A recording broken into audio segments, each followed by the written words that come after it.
आज मी बनवत आहे फ्रेंच फ्राईज। नॉर्मली बटाट्यापासून तुम्ही नक्कीच बनवला असेल, पण असा स्वीट बटाट्यापासून कधी नाही बनवला असेल तुम्ही, नक्की ट्राय करून पहा। खूपच टेस्टी असे फ्रेंच फ्राईज बनून रेडी होतात आणि जास्ती वेळ देखील लागणार नाही। नॉर्मली आपण बटाट्यापासून बनवतो तो त्याची प्रोसेस खूप आहेत आणि जास्ती वेळ देखील लागतो। याला वेळ कमी आणि एकदम टेस्टी असे बनून रेडी होतात। मी लक्ष्मी, माझ्या रेसिपीमध्ये तुम्हा सर्वांचं खूप खूप स्वागत आहे। सर्वात आधी मी येथे स्वीट पोटॅटोवरचं साल काढून घेतलेले आहे, त्याला आधी मी कट करून घेतलेला आहे। याला नाही बॉईल करायची आवश्यकता नाही, एकदम झटपट बनून रेडी होतो।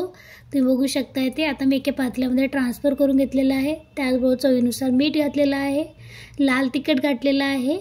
आता याला छानपैकी मिक्स करून घेऊयात। जास्ती जर लाल तिखट घालत राहील, पण तुम्ही अशा प्रकारे नक्की ट्राय करून पहा, खूपच टेस्टी बनतील। आता हे सर्व छानपैकी मिक्स करून झाल्यानंतर 5 मिनिटांसाठी मी साईडला ठेवून घेणार आहे, कारण की जे आपण मीठ घातलं होतं त्याचं पाणी सुटल्यासारखं होईल। त्याचबरोबर मी इथे कॉर्नफ्लोअर घालत आहे। जर तुमच्याजवळ कॉर्नफ्लोअर नसेल तर तुम्ही या ठिकाणी तांदळाच्या पिठाचा वापर करू शकता। 2 ते 3 चमच घालून याला मिक्स करून घ्यायचं आहे।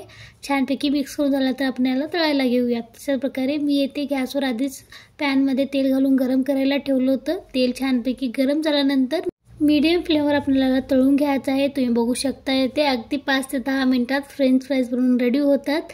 मस्त तुम्ही खाऊ शकता आणि लहान असो या मोठे सर्वजण आवडीने खातील। आणखीन तुम्ही माझ्या व्हिडिओला लाईक केला असेल तर लाईक करा, त्याचबरोबर माझ्या चॅनलवरती नवीन असाल तर सबस्क्राईब देखील करा। बघू शकता तुम्ही आता इथे छानपैकी तळून झालेले आहेत। मी याला साईडला काढून घेत आहे। अशाच प्रकारे मी सर्व इथे तळून घेतलेले आहे। बटाट्याचे फ्रेंच फ्राईज तर नक्की करून पाहिला असाल तुम्ही, अशा प्रकारे स्वीट पोटॅटोचे देखील करून पहा।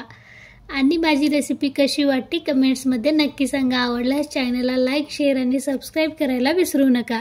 आता मी इथे सर्व साईडला तळून घेतलेलं आहे। बघू शकता मस्त बनून रेडी आहेत। मस्त टोमॅटो केचप बरोबर याला सर्व करा, सर्वजण आवडीने खातील आणि 5 मिनिटाच्या आत संपून देखील जातील।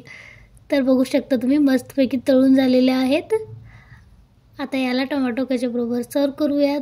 नक्की ट्राय करून पहा, आवडल्या चॅनलला सबस्क्राईब देखील करा। चला तर मग पुन्हा भेटूया अशाच एका छानशा रेसिपी बरोबर।